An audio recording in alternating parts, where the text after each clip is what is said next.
भगवते वासुदेवाय ओम नमो भगवते वासुदेवाय ओम नमो भगवते वासुदेवाय। भगवान ने ध्रुव को निहारा।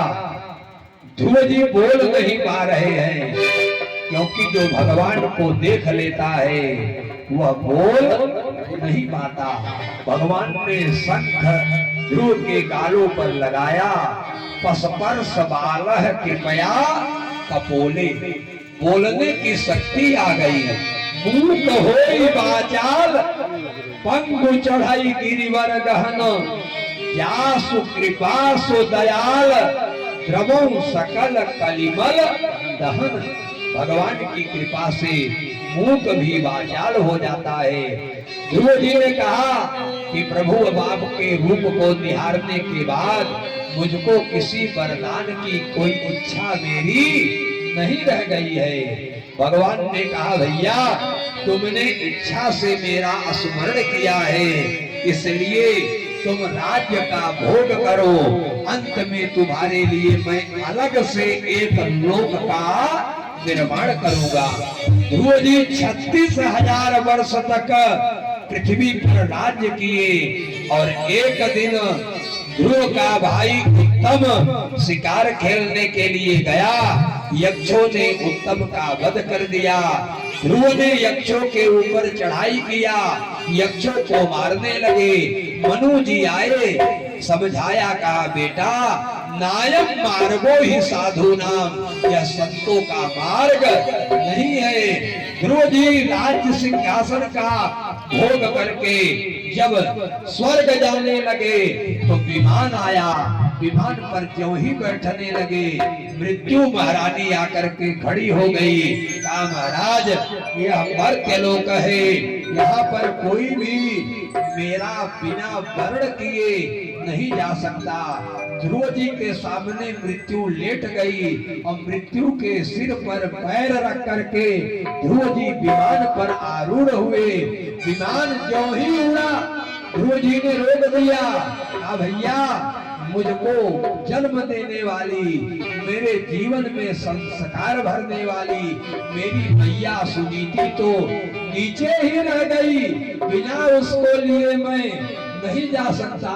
पार्षदों ने कहा भैया जिस माता ने तुम्हारे जैसे पुत्र को जन्म दिया है वह माता नीचे नहीं छूट सकती।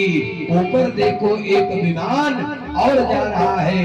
उन्होंने ऊपर देखा, दूसरे विमान पर उनकी मैया सुनीति जा रही थी। भगवान ने ध्रुव के लिए अलग से एक लोक बना दिया कि ध्रुव सगलानी जब हरि नाम, ध्रुव सगलानी जब हरि नाम, ध्रुव सगलानी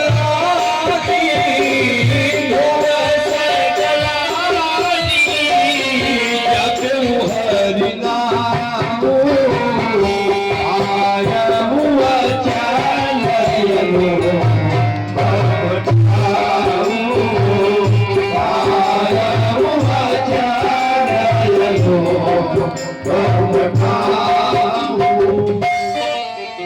एक अलग से लोक बन गया जिसको ध्रुव लोक कहा जाता है।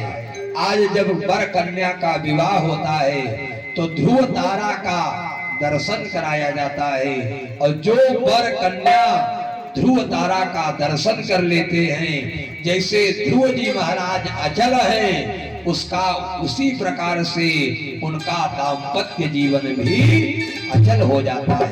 महाराज ध्रुव के वंश में आगे चल करके वत्सर हुए, वत्सर के हुए उत्कल, उत्कल जिन्होंने उड़ीसा का निर्माण किया। उड़ीसा का एक नाम है उत्कल प्रदेश, उन्होंने उड़ीसा का निर्माण किया। इन्हीं के वंश में आगे चल करके एक राजा हुए प्राचीन बरही, जिन्होंने इतनी यज्ञ किया कि पूरी पृथ्वी को कुशों से पाट दिया। बरही माने कुश, इतना यज्ञ किया कि पूरा पृथ्वी कुशों से पट गया। लेकिन उन्हीं के वंश में एक बड़ा दुष्ट राजा हुआ। का महाराज अंग हुए, अंग के हुए बेन। बेन बड़ा दुष्ट राजा था, कहीं यज्ञ नहीं होने देता, कहीं कथा नहीं होने देता, कहीं पूजा नहीं होने देता, कहीं वेद मंत्र का उच्चारण नहीं होने देता। ब्राह्मणों ने बेन को बहुत समझाया, लेकिन जब वह नहीं माना, एक मंत्र पढ़ा, हुम फट, किसी मंत्र के पढ़ने से बेन का शरीर छूट गया। अब राजा अंतिम था, वह राज्य कैसे चले, तो उसके शरीर को मथा गया। एक काला आदमी पैदा हुआ जंघे के मथने से। कहा मैं क्या करूं? भगवान ने कहा निषीद, तू बैठ जाओ। वही निषाद हुआ, उसी से निषाद का वंश आगे बढ़ा। कहा महाराज बेन के बाएं अंग से अर्ची देवी पैदा हुई और दाहिने अंग से पृथु पैदा हुए, जिन्होंने समतल पृथ्वी को किया, पृथ्वी की उर्वरा शक्ति प्रदान किया। और पृथु जी ने जब तपस्या किया, भगवान आए, कहा वरदान मांगो। पृथु ने कहा महाराज दो कानों से भगवान की कथा सुनने में तृप्ति नहीं होती, मुझको भगवान की कथा सुनने के लिए 10,000 कान दे दो। आप कहेंगे लिखा कहाँ है? बंदा मुकुनी पृथुराज,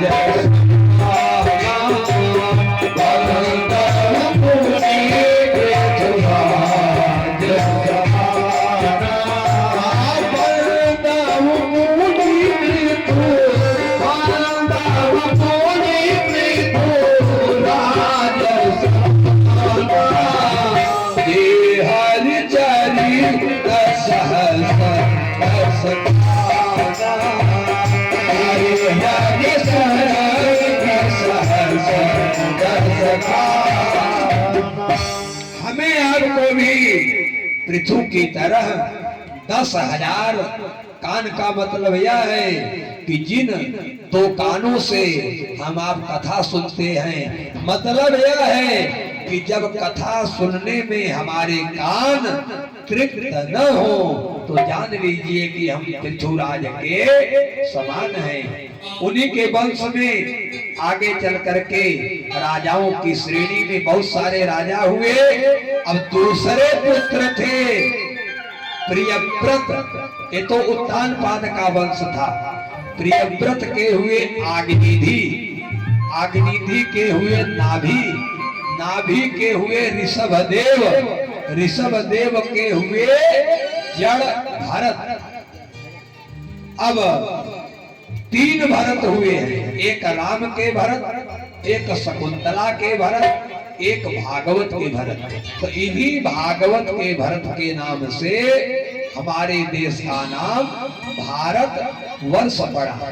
तो भागवत के भरत ने समाज में विराग दिया, राम के भरत ने त्याग दिया, शकुंतला के भरत ने अनुराग दिया। तो राम के भरत की कथा, भागवत के भरत की कथा बड़ी विचित्र है।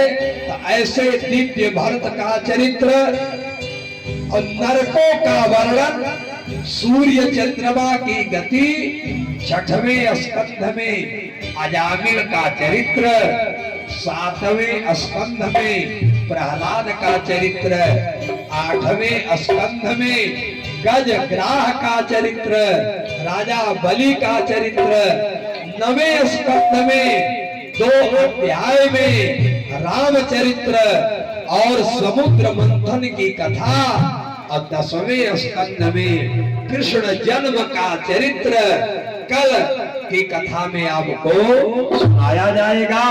कल समय से चतुर्थे कृष्ण जन्मनी, चौथे दिन भगवान कृष्ण का जन्म होता है। ऐसे कृष्ण जन्म के महामहोत्सव पर अधिक से अधिक संख्या में उपस्थित होकर के अन्यान्य कथाओं को सुन करके कथा के लाभ को प्राप्त करें। प्रेम से बोलिए भागवत भगवान की। 2 बार भगवान का नाम लेने। हरि भजने हरि भजने हरि भजने हरि भजने हरि भजने हरि भजने